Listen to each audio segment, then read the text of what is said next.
Good morning. Good morning. How the devil are you doing this fine day? Hope you're all fit and well. Odd that the first two people to actually arrive on the show were both in Scotland. Must be something to do with the time difference between Surrey and Scotland. Good morning to Steve and good morning to Gary, who were first off the mark this morning. I am stupidly, crazily, unsustainably busy at the moment, but it is almost entirely self-inflicted. I'm on a mission. I'm on a mission to prove just how lazy other so-called industry publications and industry journalists really are, which is why I continue to pump out new video content long after closing time yesterday. You can find all of that over on our YouTube channel, or alternatively, stick around after the show and we can take a look at some of that together. I did, however, pause for a quick chuckle last night at the expense of the Institute of Demolition Engineers. For the uninitiated, the Institute of Demolition Engineers is the seat of learning for the UK demolition sector. The IDE encourages education and ongoing professional development. It has developed university-level degree courses and qualifications, and it supposedly holds itself to the highest possible standards. So just how did it manage to spell its own name wrong on its own brand new website? Yes, apparently, henceforth, the Institute of Demolition Engineers is to be known as the Institute of Demolition Engineers. As one of my friends said last night, perhaps they're trying to attract more women into the industry. And to make matters even worse, the new website was launched with 2 items that are still marked as test posts. Was the new website launched a bit too early? I fear perhaps it was, or was the button pressed on the wrong version? Or is this merely another case of what happens when anything is designed by a committee? Now, 2 things before we begin. The first is that we are hosting the last of our Plantworx competitions today. No, you don't want that one. You want that one. There you are. Type Plantworx into the chat for your chance to win. I'll come back to that in just a second.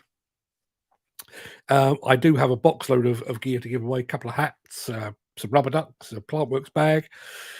Get typing, people, Plantworx in the chat. And while you're doing that, I wanted to bring you a very quick news story that we produced after hours last night. Komatsu, it appears, is the latest major construction equipment maker to pin its colours to the hydrogen mask.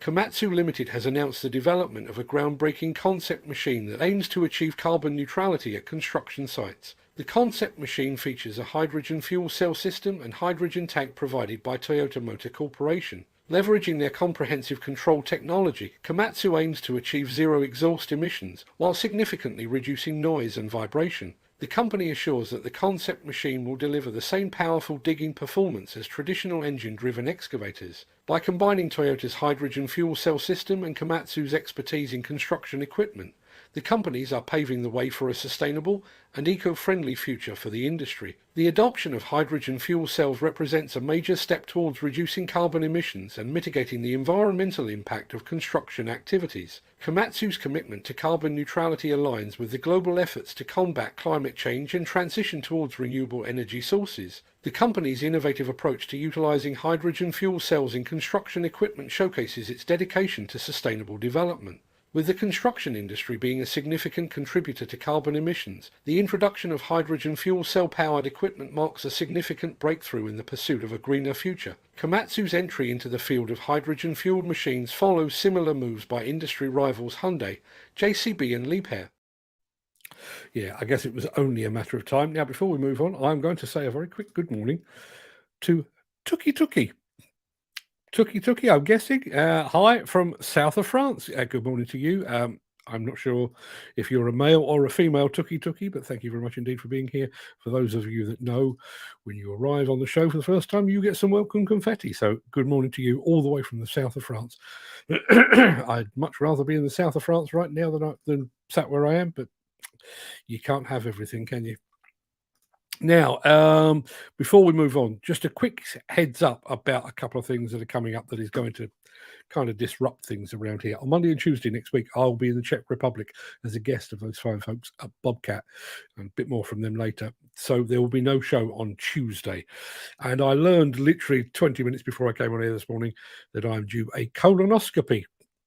Good, right? On the 31st of May, which means I'll be out of the action on both the 30th and the 31st of this month. 30th is preparing, for the colonoscopy. And for those of you that have ever had one, you know what that means.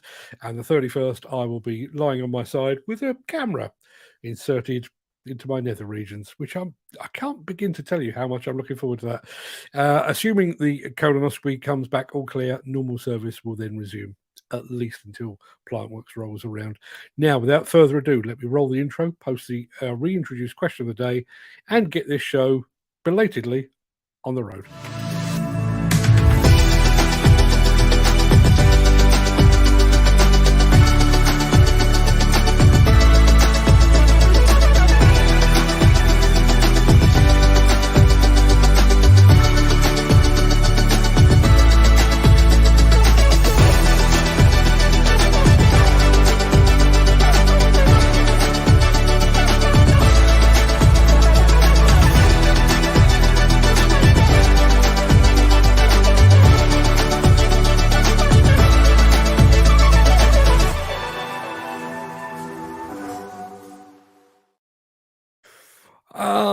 The chat's all over the place today. I can't even keep track with it. I'll have to come back to that afterwards. So in the meantime, it is Tuesday, the 16th of May. Welcome to the Breakfast Show.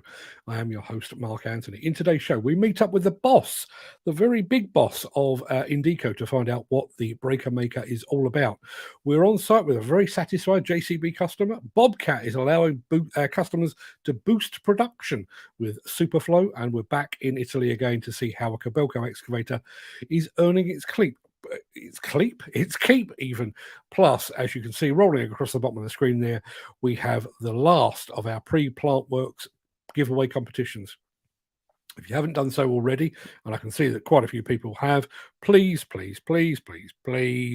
type the word Plantworx into the chat. Plantworx,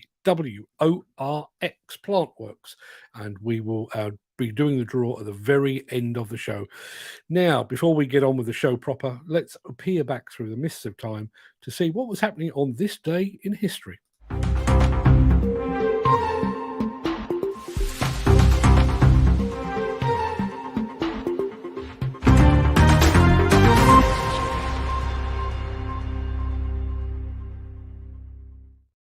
On this day in 1868, the US Senate attempted to impeach President Andrew Johnson, setting a precedent that Donald Trump would emulate 150 plus years later. In 1920, Joan of Arc was canonized. Don't suppose that helped much, but she was. And 1929 saw the first ever Oscar ceremony, and a silent movie called Wings won Best Picture. Never seen that one. In 1942, the RAF 617 Squadron carried out the Operation Chastise to begin the famous Dam Buster raids. In 1966, the Beach Boys released their groundbreaking and seminal album, Pet Sounds. In 1984, a little-known basketball player was named Rookie of the Year. That rookie was Michael Jordan. In 1986, the movie Top Gun premiered. And in 2019, on this day, the last ever episode of The Big Bang Theory aired in the US to bring the show to a close after 12 seasons. 2019, nearly 4 years ago. Well, it is 4 years ago. I think we were a bit behind all of that. Now, before we get into the real meat of the show, let me remind you of the question of the day. And I'm going to do so using my new... I'm very proud of this, my new computer avatar.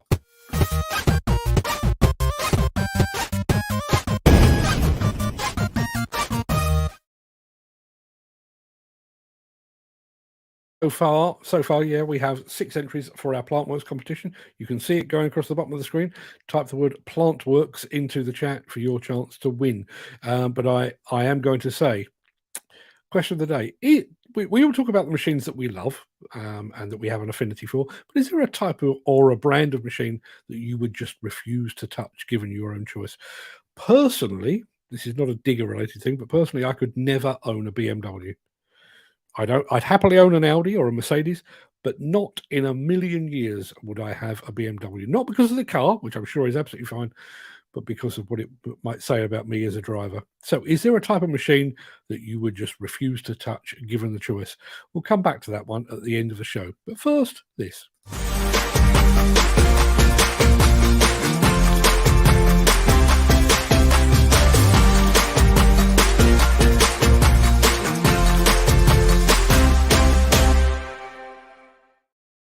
There's no point in trying to hide it. My job is pretty cool, really.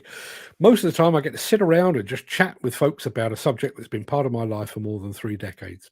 I get to travel, and I also get to meet some pretty awesome people. People like Michele Vigilano, the figurehead of the Italian attachment maker Indeco. Verona, May 2023, Summerter.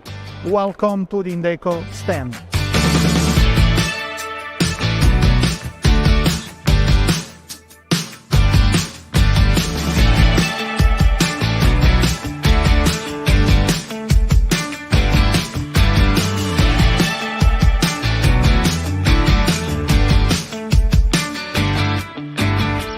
If we go back to our history, Indeco born on 76, in the middle of the fuel crisis. My father is crazy people decided to set up a company in the middle of a difficult economic period. And our first market was UK. Our first hydraulic breaker sold around the globe was in UK, because the German and the French, they could not so much accept fine mechanical technology coming from south of Italy. Any market is different, any customer is different. You need to learn and hear from them which are their real needs, like in UK with Indeco UK, or in US like Indeco North America, or in Australia like Indeco Australia. We are present directly now in Brazil, in Mexico, in Holland, in Germany, in Singapore, and will be soon in Japan. We've been successful because we were growing step by step, using our own money, our own profit, reinvesting our own profit, and reinvesting this in tools and human resources able to serve better the market. Even my father, which is still the sole managing director of the company, drive a Alfa Romeo Stelvio, because we believe that we should reinvest all our profit in the company, for the people working in our company, for our customers, for our dealers, and that's it. The idea is to be a full liner of attachment, hydraulic attachment, and follow the needs of the market. Then, anytime the market needs kind of attachment to achieve a certain goal in a certain application, we try to come out with a product that could satisfy those needs. Our payoff is a tool for every job. That's why, because we can provide a range of different products, like Indeco hammers, pulverizers, crushers, multifunction, grab, steel shears, pedestal boom, compactors, and finally the forestry attachment like the mulcher. And soon we will add some new products.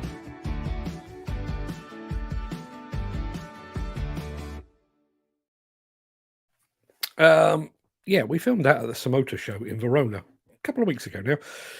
Bearing in mind he's the head of one of the best-known attachment makers in the world, do you know what he said to me when we first met on the stand? He said, "Ciao, Mark, you do some great work." Likewise, sir, likewise. Our question of the day, which most of you should know now, is there a type of machine that you would refuse to operate? We've had a few suggestions. I'd like a few more. But Gary Muirhead, as is so often the case, has come up with the best answer so far. Question of the day. Yeah, a vending machine. Trying to lose weight right now and wouldn't be helpful to put a shift in on one of them. Not what I had in mind, but I have to say that's tickled me, that has. Right. Let's have a look. We've got a few more entries. Let's have a very quick look. As it stands at the moment, I can actually show you as it stands at the moment. We have 8 entries to our PlantWorx competition. If you've not entered already, PLANTWORX into the chat, and you will be entered into the prize draw, which we'll be doing at the very end of the show. Plenty to get through between now and then, should I say? So let's have one of these.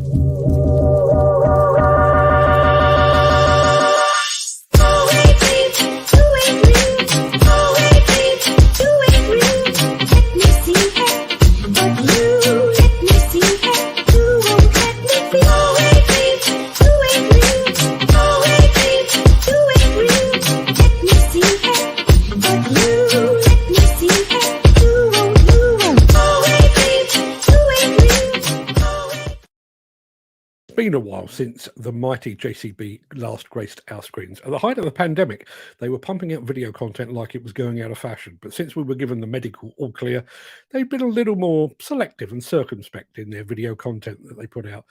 Mind you, the one we have for you today was well worth the wait.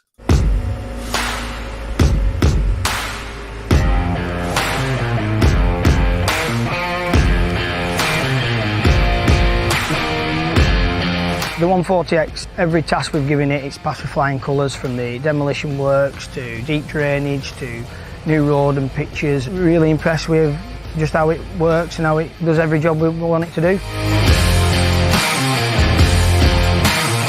Yeah, I'm Max Smithson from M. Smithson Limited. We're a groundworks / civil engineering company from the northwest of England, doing various projects across the UK.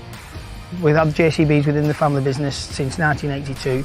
From my uncle buying his first 3.6 when he was 19, and then as the business grew and I come into the fold, we've always had JCBs.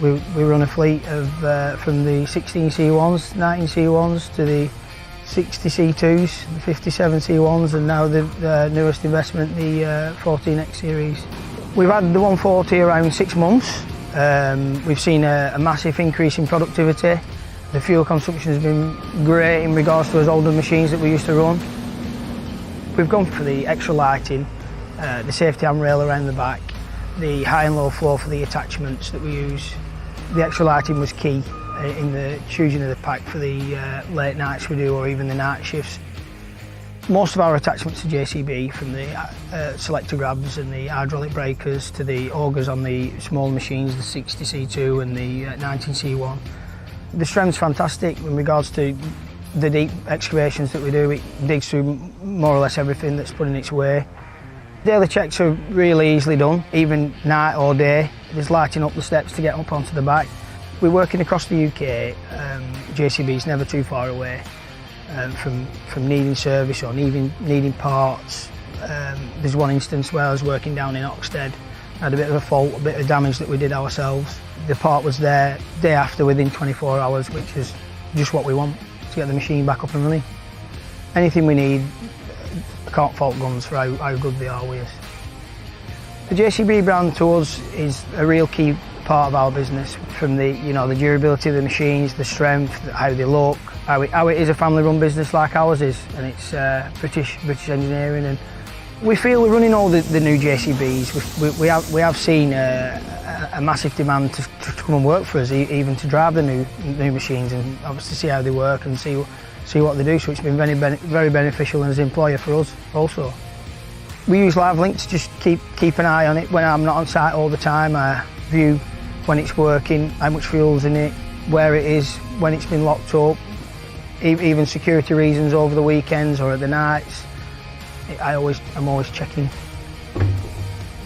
I would highly recommend JCB, from how well the machines work to how they look, how they even make your business look, and then from the service. The service is second to none, never been let down, so I'd highly recommend JCB to anybody, any company.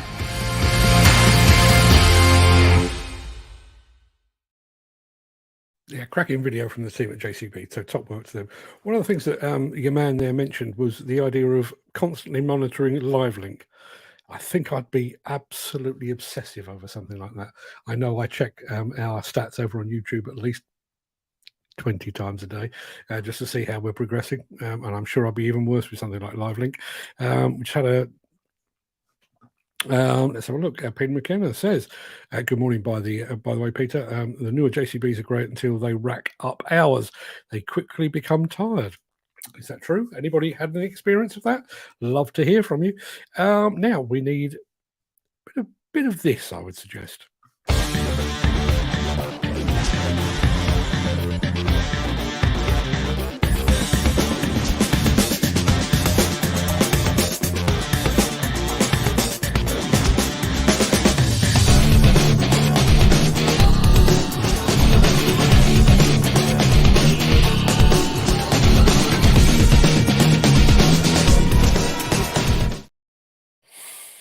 I'm sure the answer to this question is yes, but here we go. Have you ever been operating a machine and thought to yourself, I wish this had just a little bit more oomph? Well, the boffins at Bobcat feel your pain, and that's why they've developed Superflow.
There you have it. Bobcat Superflow, steroids for your compact machine. Since the finance bill came into effect in April, the construction industry has seen a surge of fuel thefts.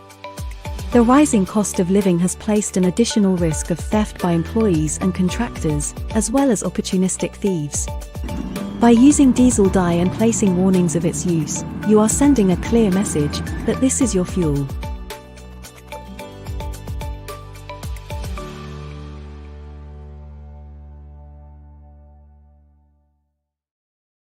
Just going to throw this one up from our friend Peter McKenna. Dirt Monkey over on YouTube has been testing out the new Bobcat machines and thinks they are now Wolverines instead of Bobcats. I guess that's a step up. I guess. I don't know, but I guess it is. See, this could have been our question. In fact, I may even save this for another time. Discussion with the lads today: tomato sauce or HP sauce on a bacon butty. Okay, so just to mark me as very specific: red sauce on bacon, brown sauce on sausage, brown sauce on egg as well. Anybody else got anything to offer on that? If anybody is familiar with the work of Danny Baker, you will know that Danny Baker regularly used to host, what did he call it? The sausage sandwich game. Red sauce, brown sauce, or no sauce at all, as he used to say. Andy Bullock, good morning, Andy, says brown, always. Brown on bacon. Yeah, that doesn't work for me, I'm afraid. And both on all. Peter McKenna is taking no chances. He's covering all the sauces. Both too much sugar. That's the point, Mantis. That is the point, I think. Now, I think we need to play a thing, and I can't really remember what it is. I think we need one of those. Since the finance bill came into effect in April, the construction industry has seen a surge of fuel thefts. The rising cost of living has placed an additional risk of theft by employees and contractors, as well as opportunistic thieves. By using diesel dye and placing warnings of its use, you are sending a clear message that this is your fuel.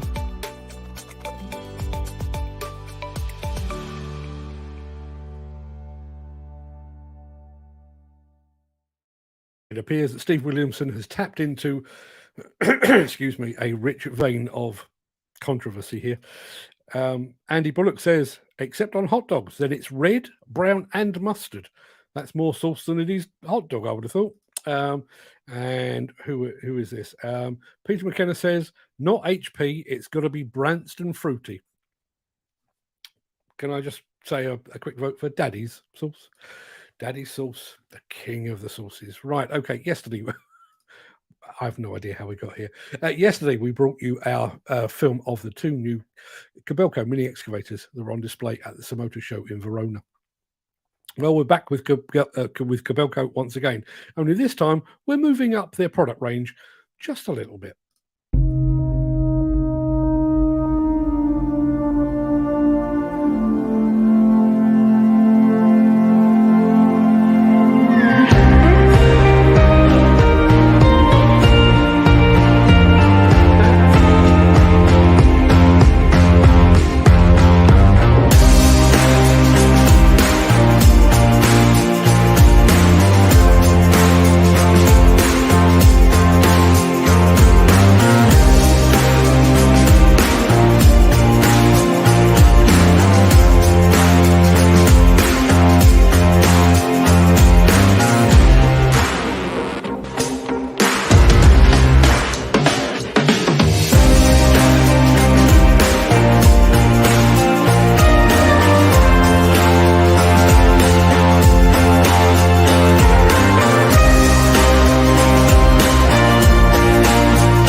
Yeah, cracking film, cracking machine, cracking company. Now, I despair of the audience at times. But before I get to that, Peter McKenna has just pointed out I actually managed to play that Diesel Dye advert twice. I need somebody in the office to keep me on track. I can only apologise. Jim Turner. I have enormous respect for Jim, but he's just gone too far. Bacon or sausage, there's only 3 sauces: tomato sauce, mustard, or mango chutney. Mango chutney on a bacon sandwich. Jim, A, what are you thinking? And B, how did you come across that? What were you doing at the time you first thought, oh, bacon sandwich? You know what this needs? Mango chutney. One of the reasons I lock my door at night is the fact that people like Jim Turner are out there putting mango chutney on their bacon sandwiches. Steve Williamson says, nice looking Kobelco. A few little things with Kobelco I didn't like, no major things, just little things I found annoying. And that is precisely what our question of the day was all about. What is the little things that annoy you to the point where if you were given the choice, you would not operate that machine? Peter McKenna says, Kobelco are an awesome machine. Joe Seals on YouTube has a 13-year-old one that never misses a beat and still going strong. Ken Hatcher says, right, breakfast over, back to work. Go and have some mango chutney on a bacon sandwich. Why don't you, Ken? I'm neither, as no bacon for me. I think Dan is either a vegetarian, may even be a vegan. I'm not entirely sure. Mango chatty, bloody head case. Quite right. And he then corrects himself. I quite like the idea of mango chatty. Mango chutney, head case. Jim, you're in the minority here, my friend. As an alternative to red sauce, chili jam. Chili jam on a sausage. Oh, now we're talking. I like that, Kobelco, says Dan Cullen. Now, I'm going to try not to play the same advert again. It is time. Oh, yes, I know. Let's get back to the script, shall I? I am just about to play our daily gripe, or my daily gripe, should I say. So you now have one final chance to enter our Plantworx competition. To enter, you can see it at the bottom of the screen. Just type the word Plantworx into the chat, and our onboard randomizer will do the rest. It's Plantworx, Plantworx. Today's gripe of the day is not a long one, so you probably have less than 2 minutes left to type the word Plantworx into the chat.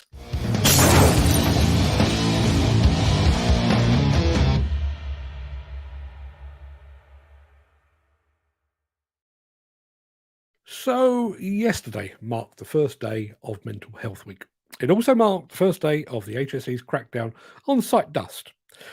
This triggered the usual and entirely predictable round of virtue signalling from demolition and construction companies, each falling over themselves to tell the world that they were aware of the sector's mental health challenges. It also triggered plant hire companies and dust suppression companies to emerge from the woodwork with promises to safeguard your sites from the dreaded HSE inspector on an anti-dust mission. Neither of these things is marketing. All it is jumping aboard the next passing bandwagon. Can these people not see that this doesn't make them stand out from the crowd? It actually makes them part of the crowd. What were you doing about mental health, what were you doing about the mental health of your company's workers last week or the month before it became hip and groovy to talk about it and shout it from the rooftops? Surely the fact that the sun is back out should have reminded you that dust might once again be an issue on site. It didn't need an HSE campaign to remind you of the very reason you sell or hire your dust suppression equipment. Surely. There was a time when marketers were creative. They would come up with unique ways to make their company rise above. These days, it seems that they sit down at the beginning of the year and draw up a list that says, let's be sure to pick out an attractive female member of staff before the beginning of March so we can be part of Women in Construction Week. Oh, and we must appear to be caring in the middle of May because that's Mental Health Week. It is 100% reactive and 100% meaningless. And I, for one, am not buying it. Anyway, that's my gripe of the day, but I'd love to hear yours. What is it that grinds your gears, gets your goat, and generally batters, what does something to your parsnips? The daily gripe therapy session will return once again, probably tomorrow, because I seem to be constantly finding new things to gripe about. we need to find out who's won our competition today. Did we make it to double figures entries? We did. We've actually got 10. So let me throw it up on the screen so you can actually see that we're doing this fairly and squarely. And let's roll the randomizer to see who has won the last of our Plantworx giveaways.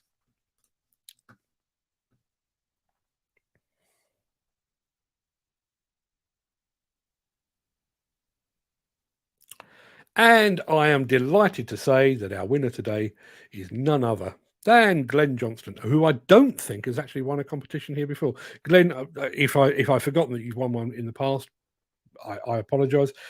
Do me a favour, Glenn, drop me a direct message or an email or a text message or whatever it might be with your postal address, and I will stroll down to the post office later today, clutching a big box of goodies for you to share with your friends, families and colleagues ahead of Plantworx. And congratulations once again. That pretty much wraps up the main part of this morning's show. I'm going to roll the outro in just a second before leaping gazelle-like over into the chat to see what you're all saying today. I've also got another bit of news that I'd like to show you as well. If you can't stick around for any of that, then please stay safe, look after yourself, your family, your friends and your colleagues.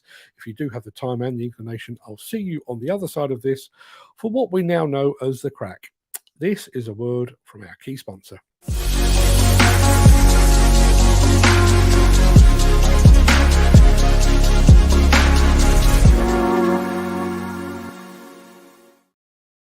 Right, back to the after show theme. Yeah, that sounds about right. Hope that's not too loud, Jim. If it is, let me know.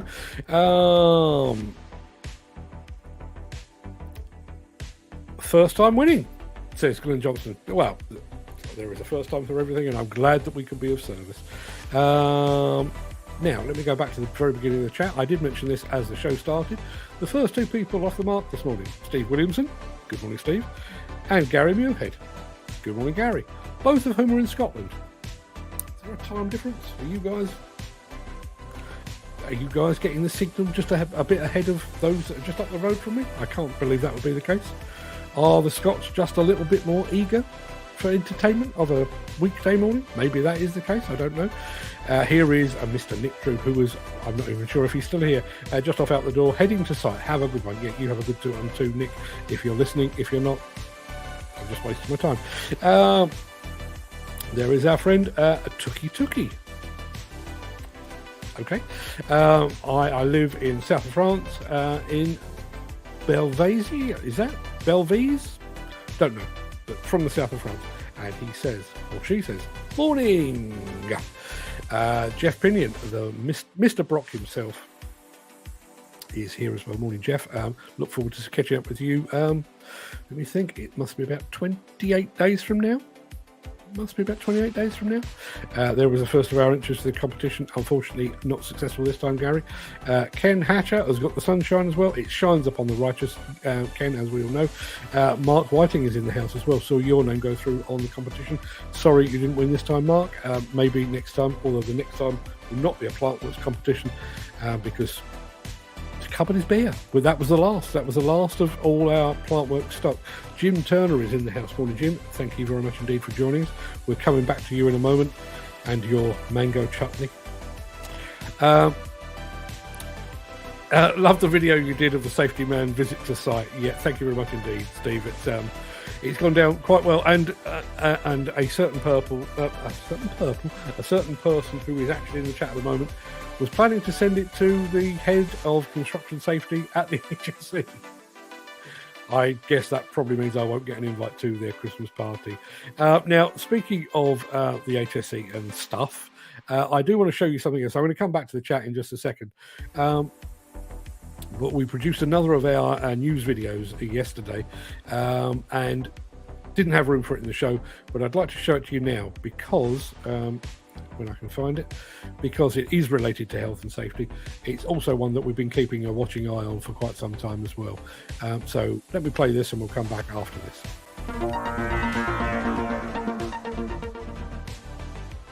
Two company directors have been sentenced to 9 months in jail following a tragic incident at a scrap metal recycling plant in Birmingham that resulted in the deaths of 5 workers. Wayne Hawkeswood and Graham Woodhouse, who were in charge of the site at the time, were found guilty of 4 health and safety offences each. The incident occurred in July 2016 when a 45-tonne wall collapsed. The companies under their management, Hawkswood Metal Recycling and Indeco, were fined £1 million and £600,000 respectively for 2 breaches of health and safety regulations. The victims were killed instantly and had to be identified through their fingerprints. Another worker sustained severe leg injuries after narrowly escaping the collapsing wall. During the 6-week trial at Birmingham Crown Court, it was revealed that the wall had collapsed due to an overload of 263 tons of briquettes that had been stacked against it. The workers were clearing a bay on the opposite side when the wall came crashing down. An investigation conducted by the Health and Safety Executive uncovered that the wall had been dismantled and reassembled in the past. Furthermore, the combined weight of the machine-pressed metal briquettes was equivalent to the load of 6 fully loaded heavy goods vehicles.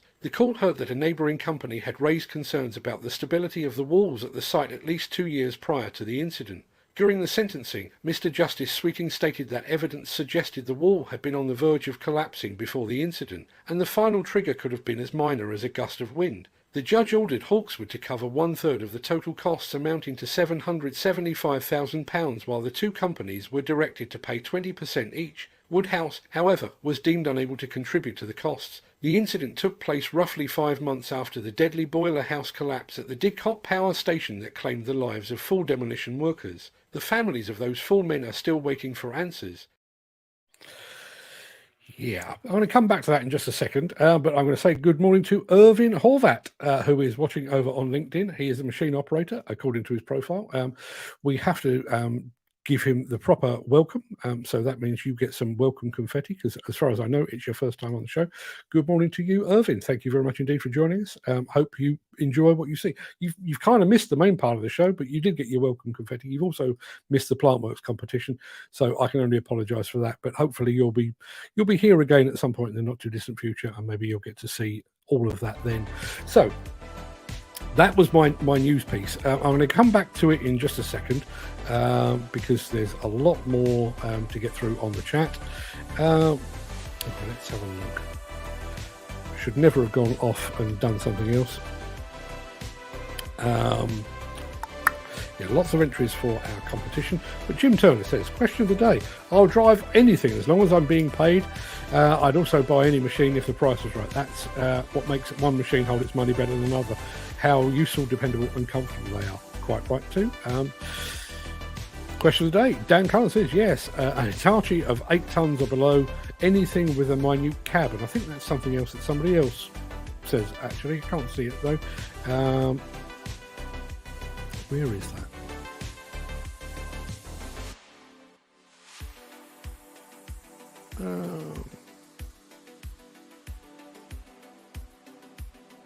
There we are. Peter McKenna says, question of the day, as long as it's fit for purpose and I'm being paid, no. But only one, anything under 9 tons. I'm 6'6" and I hate being confined. Fair comment. Let's rattle on through all of this. Going back to Gary Muirhead, wouldn't operate a vending machine because he's on a diet. Any other time? Absolutely. There is our friend Mantis. Good morning to you, sir. Thank you very much indeed for being here. Mick Norton is in the house. It is Mick that is planning to share my spoof HSE video with the HSE. Sure, it's going to go down really, really well. Let's have a look. Rattling through. Yeah, I'm spared this. If you're watching on Facebook like me, the voice to text is as much fun as watching the show.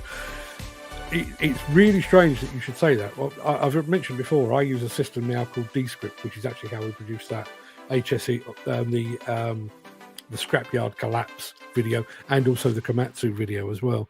And the speech to text there, unbelievably good. Even though I speak with this South London accent that I'm trying desperately to bury, it gets me 99.9% correct. Put it on LinkedIn, put it on Facebook, it all starts to fall apart. Not Dan Cullen, the smaller JCP, not a fan of, but 140X to 220X, great comfort, 100 times the machine of a Hyundai, he says. Peter McKenna says the new JCBs are great until they rack hours up and they quickly become tired. I mentioned the fact that I check our YouTube stats on an all too regular basis, and just so you know, 84,649 at the time of recording this. But apparently, Peter McKinnon checks them as well. I don't know why you're checking them, but I really do appreciate this one, Steve. Discussion with the lads today: tomato sauce or HP sauce on a bacon butty, and lots of feedback on this. There's Andy Bullock saying brown always, both on all, says Peter McKenna. Mantis, who is in the minority, says both too much sugar. Andy Bullock apparently likes to drown his hot dogs in 3 types of sauce. Okay. Not HP, got to be Branston Fruity. Branston Fruity. Sounds like the name of a slightly effeminate actor, doesn't it? Ah, yes, Branston Fruity. He was excellent in Shakespeare. Maybe just me. Bloody hell, Mark, you're as bad as mainstream TV now. Diesel die advert twice. Listen, I've got so much. There's words and pictures and things. I don't know. All I have to do is get distracted by an amusing anecdote from somebody, and that's it. The whole show just collapses around my ears, rather. I do have 2. Look, they are both there. Bacon or sausage, there's only 3 sauces. Says Jim Turner, saying the most controversial thing he could possibly say. Tomato sauce, fine. Mustard, okay. Mango chutney. And that has actually offended Steve Williamson, who, as we all know, likes spicy banana pizza. We'll come back to Steve. Well, we're with Steve already. And nice to Kobelco. A few little things at Kobelco I didn't like. No major things, just little things I found annoying. Like what? Love to hear what they are. I know. I realise I do a different job to you guys, but I've been having issues with this. This is my Apple mouse. Been having issues with it since Monday. It used to be super responsive, really fast, as fast as I was moving it around the screen. In the last 2 days, it's been as slow as a slow thing. Thankfully, I've managed to sort it out this morning, but trust me, I realise it's a first world problem. My £1,500 computer mouse, or my £1,500 computer with the mouse that it came with, is a bit slower than it normally is. I realise that's a minor gripe in a hugely screwed up world, but when you're doing it for a living, it really is annoying. What are those things that you find annoying about machines? Is it getting in and out? Is it the location of mirrors? Is it location of levers? Is it nowhere to stick your flask? Is it the fact that you have to sit with your knees under your chin because there's not enough leg room? I'd love to know what your gripes are, people. Kobelco are an awesome machine. I think we've covered that one. Ken Hatcher has left and gone back to work. Dan Cullen is vegan or vegetarian, one of the 2. Mango chatty, bloody head case. Yeah. As an alternative to red sauce, chili jam. Chili jam, I'm a fan. I'm a fan of chili jam on a sausage. Dan Cullen likes the Kobelco. Gary Muirhead says, who remembers fruity sauce? Me, I remember fruity sauce. Is it now just Branston fruity sauce, or can you still get fruity sauce? I've not looked down the fruity sauce aisle for quite some time. I tell you something else I've looked for and can't find any longer. Anybody ever been into creamed corn, cream style sweet corn? I don't stick it on a plate, but it is one of the basic ingredients of the one thing that I can make really, really well in the kitchen, and that is Chinese crab meat and sweet corn soup. Problem is, it has basically 4 ingredients. It has water, it has crab meat, it has an egg, and it also has cream style corn. And I can currently only get 3 of the 4 ingredients. And frankly, crab meat and sweet corn soup without the sweet corn, not so great. Not so great at all. Question of the day: I'd rate Kobelco over a -6 Hitachi. Would you indeed? An old West Indian plant operator introduced me to the delights of a bacon and marmalade sarnie. See, my first reaction when I saw that was the guy should have been locked up. But then you think about when Christmas rolls around and you've got your Christmas gammon and you're watching Jamie Oliver on TV. What does Jamie Oliver do with his Christmas gammon? He slathers it with marmalade. Is there a difference? I don't believe there is. Marmalade and bacon? I'm not going to go and try it. I might actually, but not as crazy as mango chutney, I don't believe. My gripe is putting in order for materials and long stuff shows up. It's like doing your online shopping. I'm better at it now. Not that I do it a huge amount, but just I do remember ordering all the constituent parts. Well, I did a weekly shop with our local Sainsbury's delivery service. Order all the constituent parts for a roast Sunday dinner. Bag of spuds, bag of parsnips, bag of this, bag of that, and somehow managed to order a carrot. A carrot between 6. Yeah. You want to order home delivery from Morrison's? Sausage is ordered. Pack of pegs as a substitute. Ah, dear. That's actually better than my carrot. I would operate it no bother. Just little things like the side window doesn't open that wide to look back if in tight spaces. Computer controls for heating are just annoying. A lot of button pressing and toggle scrolling. 360-degree cameras I found were not great. Yeah, you see around the machine, but it's way out of proportion. See, it's things like that that I'd like to know, and I'm sure the manufacturers would like to know as well. An Amazon order of something expensive only to receive an empty box. My personal experience of Amazon, and Amazon are not paying me. Amazon, Jeff Bezos, if you're watching, please pay me. I spend a bloody fortune with you. It's about time I had some back. I have never, ever, ever had a single issue with Amazon. On time, exactly as ordered, no problem whatsoever. And just to give you an idea of it's not my personal experience, it was my late mother's experience. She decided she wanted an Amazon Kindle. So she ordered one from Amazon, not surprisingly. It arrived, and about a week later, it stopped working. So she phoned them up and said, it's gone wrong. Can I send it back? And I said, oh, no, don't bother sending it back. We'll send you another one. Well, a day later, she had another one. Day after that, she got another one. So she phoned Amazon back and said, look, I've now got a non-functioning Kindle, and I've now got 2 functioning Kindles. And they said, don't worry, madam, give one to a friend or a family member. She got 2 free Kindles. Not a bad result. Amazon, if you're watching, the latest iMac would be nice. Just saying. All these companies talking BS about mental health and care about employees is crap. Dan, you and I think we are in agreement on virtually everything apart from your diet. But yeah,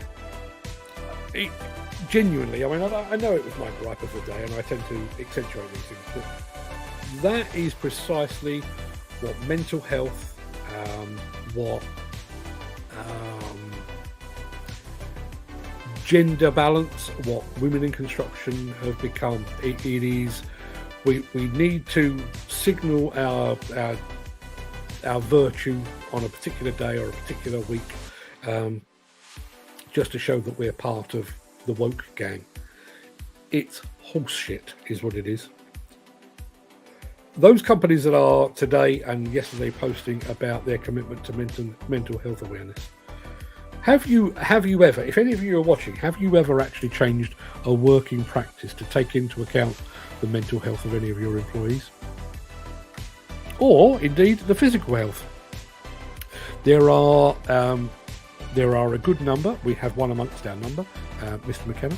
We have a number of disabled people in this industry who would love to be able to do various things.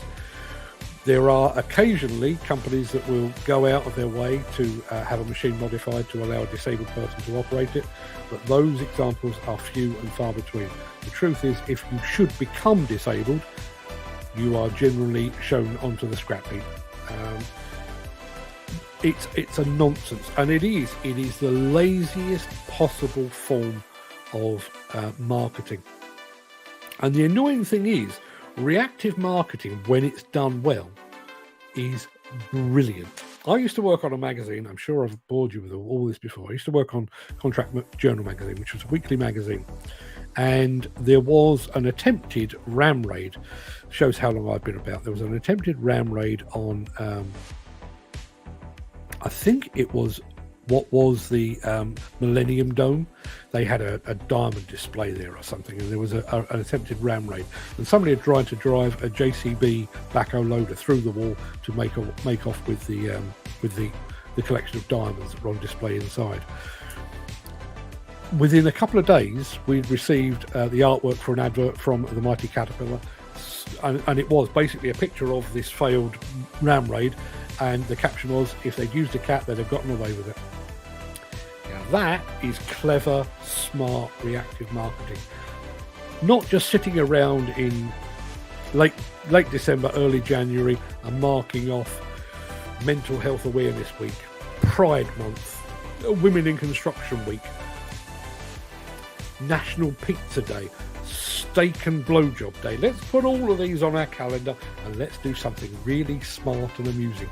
You're neither smart or amusing, you're lazy. Lazy, lazy, lazy. The most annoying thing about many new machines is the fact they can't carry the weight of the bucket. For me, if you can't go out full stick and give the full dipper and carry the weight and the boom, leave it in smoothly without the bucket digging in, for me, it's not a fast cycle. And that's where accuracy comes from. Even in that Kobelco vid, I could see him struggling to bring in the dipper smoothly. Only Volvo does it for me, says Andy Bullock. Interesting. Again, these, get that up so you can actually see the bottom half of my face. That is one of the things that I think needs to be taken into account. And that's why I actively encourage equipment manufacturers to take aside operators, because those are the sort of things that they spot. Much the same as our friend Steve Williamson, with the way that the camera, or the 360-degree camera actually displays what you're looking at. If it's disproportionate, does it mean anything? Probably not. Well, that was a waste of time typing Plantworx. Yes, it was, I'm afraid, Peter. My apologies. But Glenn Johnston, even though you're unhappy, Glenn Johnston is extremely happy indeed. Top of the morning, Pedro Powell, he says. Jim Turner says, Peter McKenna, they'll be sound enough with some chili jam on. We're on to the chili jam again. It's a box-ticking exercise, Dan. Always been, always will be. Money-making exercise, just like health and safety legislation. Yep. Totally. It's a wonderful day here near the Excel Centre in London. Better day today compared to yesterday. What a nightmare it was. Yes, I was watching WhatsApp yesterday, Dan. Wasn't actually on it, but I was watching it. Excuse me. I got that Liebherr cap. Good. I'm glad you did. Funnily enough, I've found one while I was digging around yesterday. I said I found one while I was digging around yesterday, and I thought I'll give that away. Turns out it's kind of past its expiry date in some ways. Balmer 2022. As you can see, it's still unworn. It got buried. So I have a Balmer 2022 Liebherr hat. Never been on anyone's head. Probably will never go on anyone's head. Such is life. There is our friend Irvin, who I believe is here for the first time. Good morning, everyone. Thank you very much indeed for joining us, Irvin. Over on LinkedIn. LinkedIn is actually proving to be quite a popular destination for the show, which I'm pleased to see. Probably not as popular as Facebook, but it's getting there. And also YouTube is really starting to work wonders for us as well. Give it back. It's dull and overcast in Preston today. Oh, it's lovely down this part of the world. Well, that's good. They got a proper fine. Let's see how quick they were taken into account for. And that, to be honest, that was why I wanted to play that video, and that was why I ended it with reference to Didcot. That incident that we're talking about there happened with the scrapyard wall collapse. Happened in July 2016. The five men, that were killed were all migrant workers from West Africa, I think they were from. They were certainly from Africa. And I know that the families tried very, very hard to claim that they were being given less than proper treatment because they were of African descent. And yet their case has come to court and been prosecuted and been closed faster than the case involving the four demolition workers at the Didcot power station. Not that there should be any comparison between race, creed, colour, religion, ethnicity, any of those things. There should be no comparison. But whatever way you cut it, We are talking 7 and a bit years. How much investigation is required?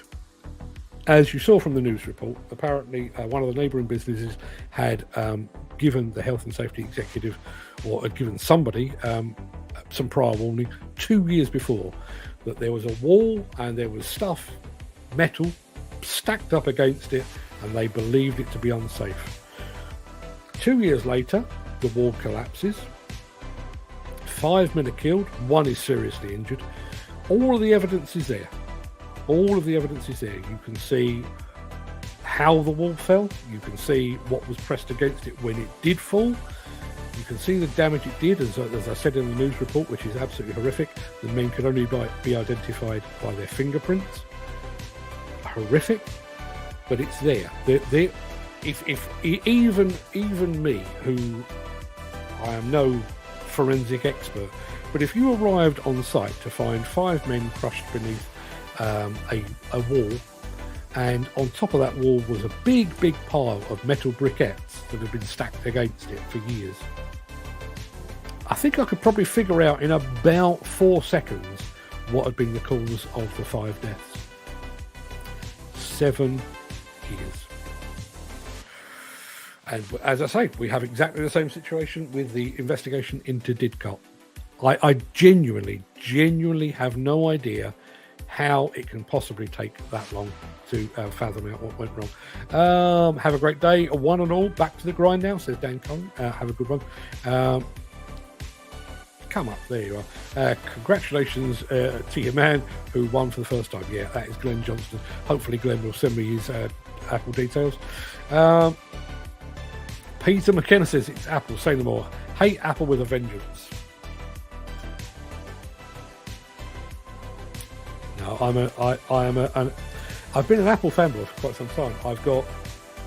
They're not on my desk at the moment. I've got my old set. I've got my Apple AirPods. I've got an iPad. I've got an Apple computer. I've got an iPhone. I've got all of the things. The one thing I didn't have was the thing in front of me, which is the Apple computer. I've been a Windows man for years and years and years, and then my son converted me, and after about a day and a half learning curve, I'm a complete convert, and I now have not just this computer, I have the laptop to match. I know people miss a grease nipple. Why is it that the term grease nipple still amuses me? I'm plenty old enough to know better. I know people miss a grease nipple on Kobelco every time. I've been on one. Interesting. Is that tucked away? I don't know. Question of the day: Hitachi Dash 6 rear camera and screen size. I take mirrors over cameras any day.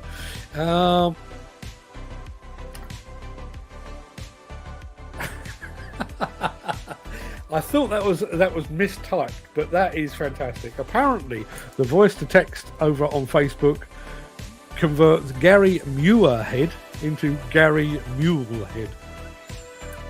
Gary, I will try my level best to enunciate better so that you are not forever known as Gary Mulehead. Brilliant. Machine groups are nowhere for snapbag or hard hat. Poorly positioned blade lever on MIDI mini diggers.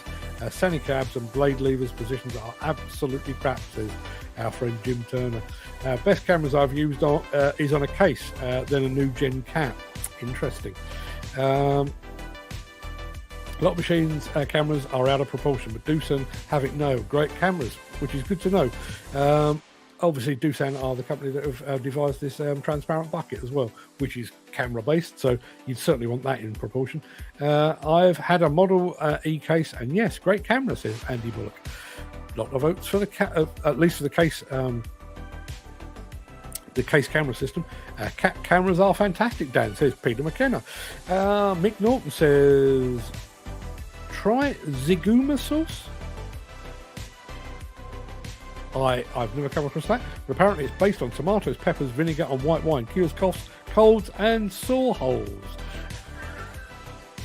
Do with some of that. That sounds like it might well be of African descent. The mix of peppers and vinegar makes it sound like it could be of African descent. Tell me, let me know. It's good to talk. That's my motto. probably should be my motto, because frankly that's what I do for a living these days. Let's have a look. I work with companies, says Dan Cullen, who says this and that, and they talk to employees. I've yet to see that company. I'm with a project manager walk by, not even look or talk to the guys on site. And when you call him, he either ignores you or says, I'll call you later, which never comes. I says even to boss about this, and he says, I'll chat to him, which it never happened. Winds me up completely. Yeah, it's good to talk. Really. Is that mine, Mark? I don't know what that was about. That's where proper experience comes to mind. Andy, I've seen these influencers and put them on a proper site. I'll have it. Balmer 2022 cap. I'll wear it, no problem.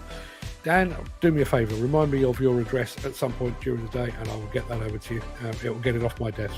I was looking for a Lee Bear cap. I gave my one away to a young kid. Hang on a second. I've got two. Steve, I'll hook you up as well. I'm fairly sure I've got your address, but remind me of it and I'll get that out to you. Well, that's unfortunate. They came here to work, and yet due to company's incompetence, they never got to go home with their families. How sad. Yeah, it doesn't matter about the point of origin. It just... It's one of those things, I think, that you say kind of without thought. The fact that somebody went to work and never made it home, and it's become a bit of a cliche. But think about that. I did do a video about Didcot a couple of years ago, probably the 5th anniversary, I think it was. And it's not there anymore. When you used to visit the Didcot power station, there was a big set of gates with a security gate by its side. Obviously, being a nuclear power or being a power station, they don't want anybody, any Tom, Dick or Harry going in there. So there was fairly heavy security. You had to be met at the gate and taken through and everything else. And during the construction, and then over the course of the 40, 50 years that that power station was in operation, literally thousands, if not tens of thousands, or even potentially hundreds of thousands, would have streamed through that gate, in and out. 4 of them came out in body bags 7 months after the... Well, 3 of them did anyway. 1 was recovered immediately, but 3 of those bodies came out in body bags. That's the reality. And there, as I say, it's very, very easy just to say, you know, they went to work and never made it home. But think about that. You know, I've come to work this morning. In Matt, I'm already home. I'm a bad example, but you know, we've got people in the chat here. Imagine that. Imagine how your family will feel. You know, kissed him on both cheeks before he went off to work, possibly sent him away with a flea in his ear about something he did or didn't do, and then never get to see him again. That's the reality. Oops, Peter McKenna. Well, I'm the same, but Mark is definitely an Apple fan. I am, I'm afraid. Ziguna sauce apparently is German. Delicious with bratwurst. Bratwurst. See, now I tell you what I do like is sweet mustard, with sweet German mustard with a bratwurst. All about that. Although I do like a currywurst as well. That is one of the things I look forward to most about going to Munich for the Balmer exhibition. Bit of currywurst, bit of sauerkraut as well. Do love me some sauerkraut. Mark, it doesn't take long to figure out the cause of death. The full inquiry takes everything into consideration, not just the deaths, but the culpability too. That's the part that takes the longest in the inquiry, as people are given non-disclosure agreements after an accident, so it takes longer than usual to conduct the inquiry. I understand that. But culpability in the case of the scrapyard. We knew the companies that were operating the scrapyard. We knew that there was complaints about the condition of the wall and the way that the site was being run 2 years prior. So we presumably had some kind of paper trail of that. We knew who was running those companies, the 2 people that were prosecuted and that are now facing 9 months in jail. We knew all of those things. We know what caused the accident. We know who died. We know exactly how they died. 7 years. There we are. Right, people, that will be enough of that. I've been going for 1 hour and 8 minutes. For which I apologise. That was never the intention. But sometimes we get talking about mango chutney on bacon rolls, and frankly, the whole thing goes pear-shaped at that point. Peter McKenna says, Boyle, thank you very much indeed for being here, Peter. For those people, Glenn Johnston, make sure you get me your address so that I can get you your goodies. Excuse me. I've got a little button on the top of my mic to mute it. I'm not in the habit yet, so my apologies. Have a good day, says Peter McKenna. Steve Williamson, please remind me of your address. Dan Cullen, please remind me of your address, and I will get your hats out to you just as soon as I can get to the post office.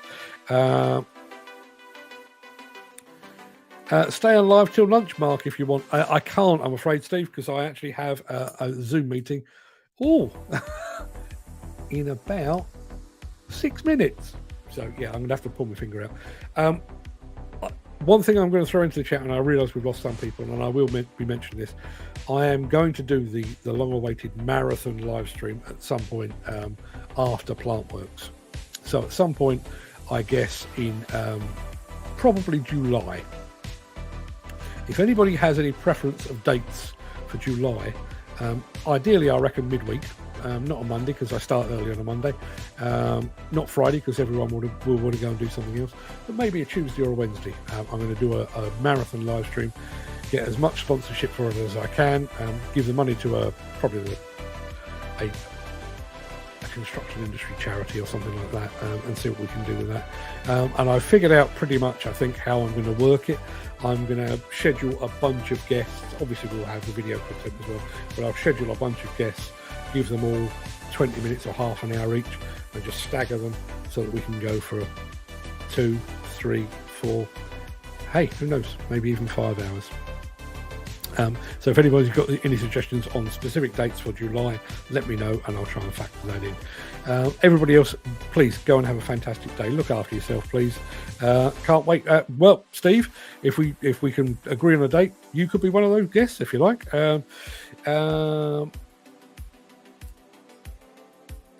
Jim Turner says, if you're ever up around our place, I'm making you a bacon butty with chutney. I'm tempted to come up now just to see what all the fuss is about. But Jim, trust me, as soon as I'm up your part of the world, you'll be the first to know. There is Irvin saying, have a good day. I have to go back to work. Thank you very much indeed for joining us, Irvin. I hope to see you again here on the show. Everybody, please go and have a fantastic day. See you again tomorrow for more of whatever the hell this has been. Till then, everybody have a fantastic day. All the very best.